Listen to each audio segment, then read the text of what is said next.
Seasonal eating. This text advocates eating according to the season.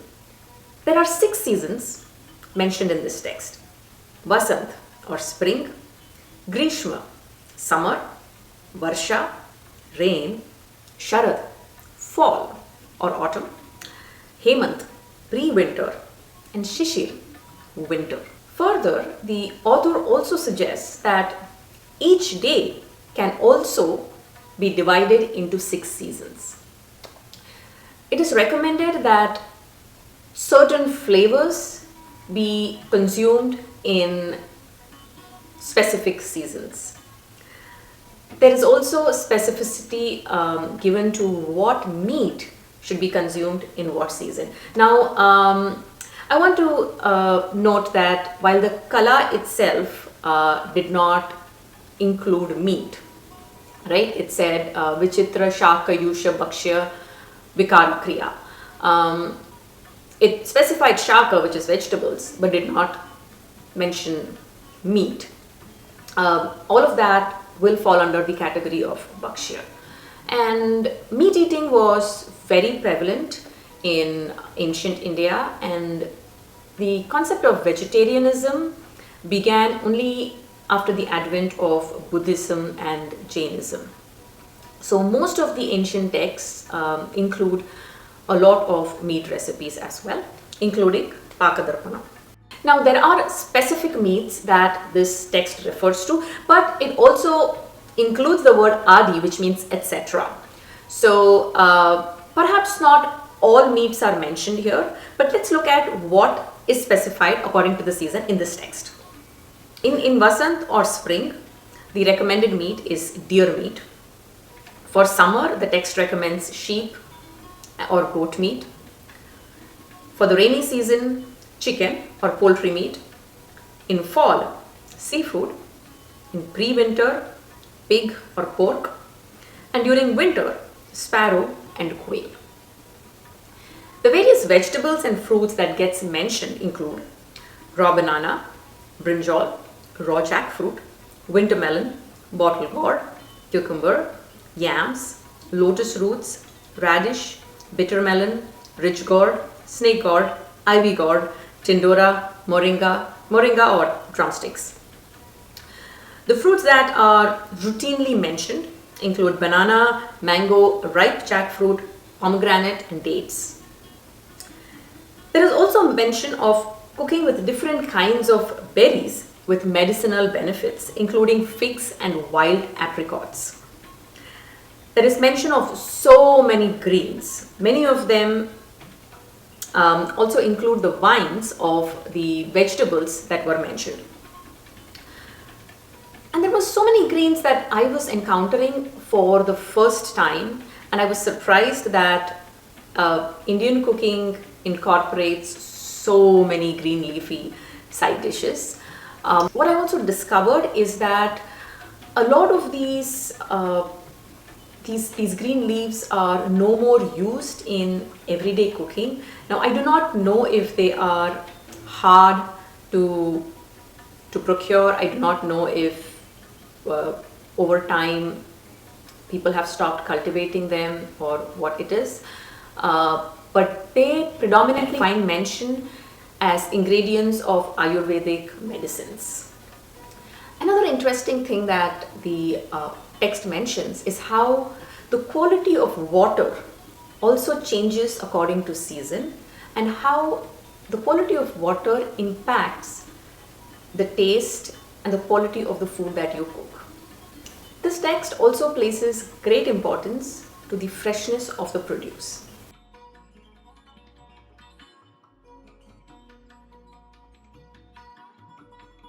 Now, there were a few things that did not find any mention in this text, which honestly surprised me.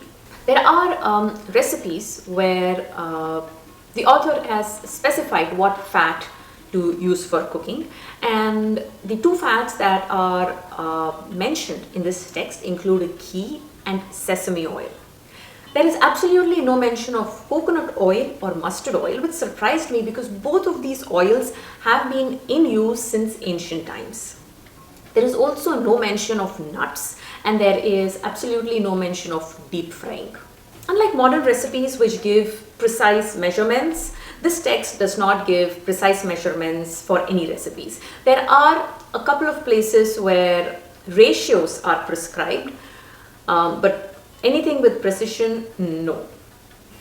Interestingly, it says things like, may the wise cook decide, may the experienced cook determine, so on and so forth.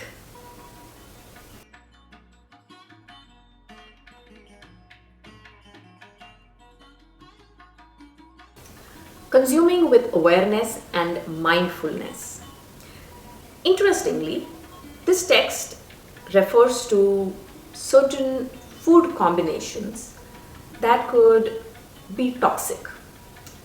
However, this same combination, when combined with other ingredients, becomes not just non-toxic but extremely healthy. One such combination that was referred to is the combination of camphor with sesame oil. So camphor with sesame oil by itself is apparently toxic. However, this combination when combined with meat becomes non-toxic. It's very interesting how the text emphasizes on mindful consumption and with knowledge of these combinations. The text says that something that is considered extremely healthy if consumed inappropriately. Now, this could mean something that is very healthy but is consumed in the wrong season, something that is very healthy but is consumed in the wrong quantity, or something that is not cooked in the right way and it is consumed in a way when it is cooked inappropriately. And it says that all of this becomes toxic or poison. Now, of course, that does not mean that a person eating this is going to get killed by them. But what it essentially refers to is that eating these foods could potentially lead to some kind of discomfort.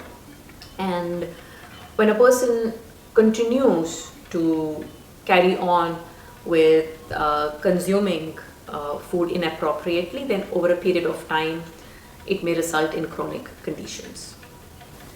Every recipe ends with a note about the impact of this dish on the physiological, digestive, and mental well-being of the consumer. It particularly focuses on inducing feelings of happiness, relaxation, serenity, peace. With some dishes, especially those made with greens and berries, there are extra notes about their medicinal values and symptoms and conditions that they could help relieve or potentially cure. Now, all of these authors of these texts, be it the Ayurvedic Samhitas or Manasullasam or the Kshema Krutuhulam, Bhojana Krutuhulam, were all physicians in royal courts. We know that. But Paaka-Darpanam also emphasizes on this idea of food as medicine, food for longevity, food for living a disease-free life. Was the author of Paaka-Darpanam a physician too?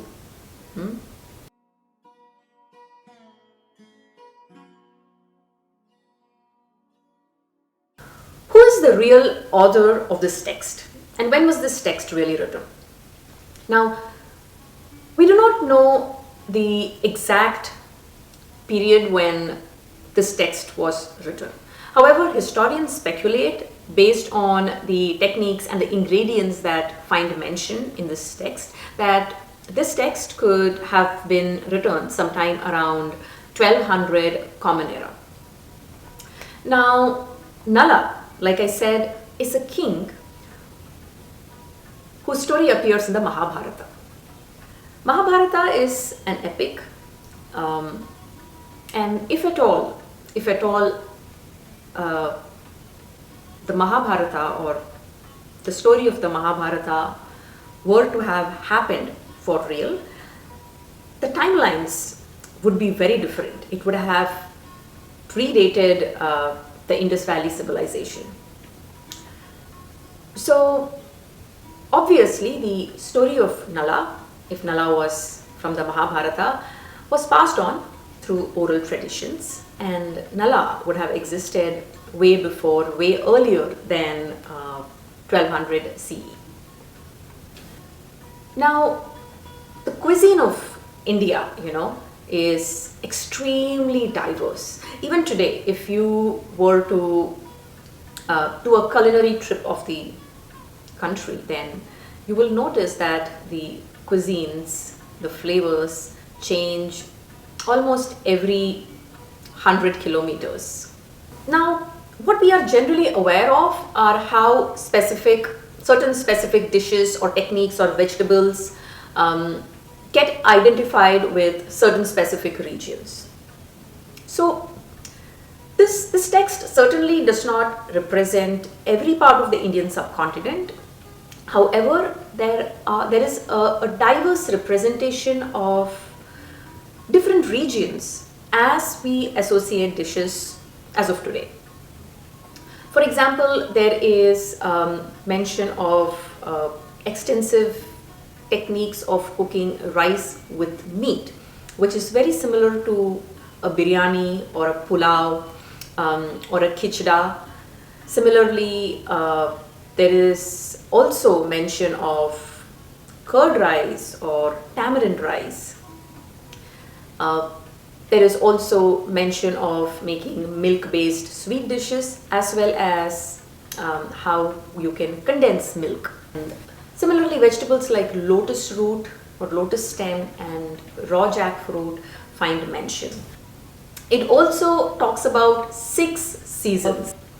Given that some of these dishes are specific to certain regions or certain cultures, it makes me wonder if the author of this book, if the real author was someone who had traveled across the Indian subcontinent and had gathered these recipes, these techniques from the locals living in different regions. That's one question.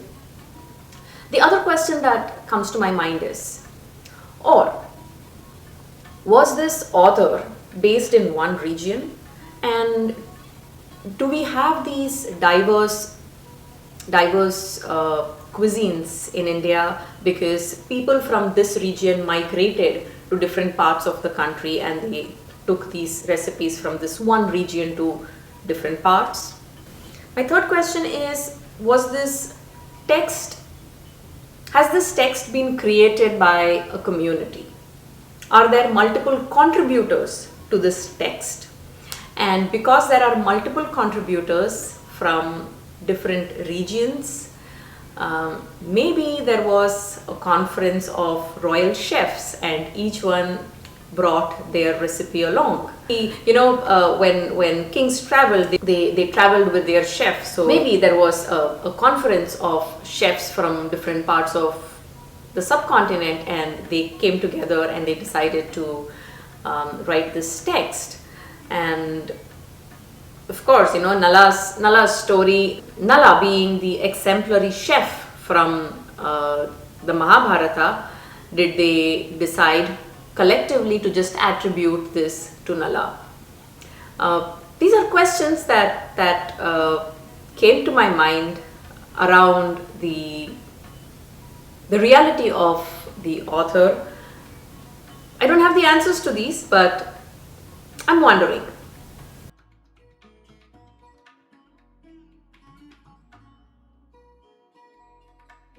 Does this text have any Vichitra dish? Remember, I said Vichitra has two meanings. Different, which could mean diverse, but Vichitra could also mean different from the ordinary, different from the norm. So, does this text have any Vichitra recipe? Yes. The one thing that I found extremely Vichitra was garlic payas or garlic payasam. Payas or payasam is a milk-based sweet dish, a milk-based dessert.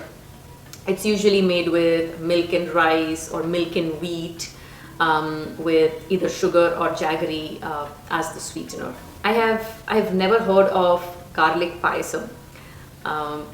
Maybe it's my ignorance. Perhaps some of you who are watching this or listening to this may be aware of garlic payasam, and if it's part of your culture, if it's something you grew up with, then I would love to hear your story.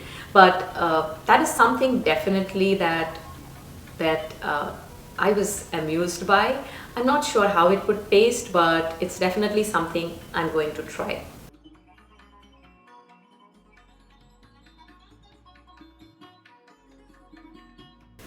It seems like luxury and fancy luxurious experiences, as we know of them today, was an everyday way of life in the ancient world. However, gluttony and decadence was not. I'm going to leave us with one of my favorite lines from this text. Swayar prabheda krutir anna rupa dhenur dharitrya pravadanti bhuri payansi samyagrasannannamane sada dudo harthishu sadarena.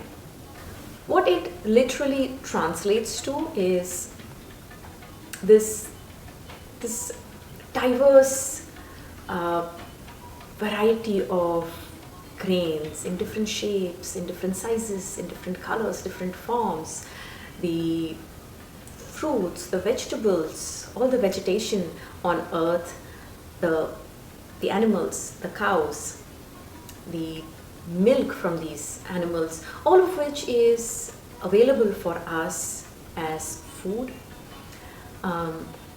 for our survival. All that grows wildly in nature is the earth's way of proclaiming her abundance. And if we as a species, if we are able to honor that abundance and consume respectfully, mindfully, then we can overcome any problem. And I think what this essentially means is that if we lead a life in alignment with nature, then we can live a disease-free, holistic, happy life. And as every recipe in this text ends, cook your food with a happy mind, eat your food with a happy mind, feed others with a happy mind, as well as offer it to the gods happily and gratefully.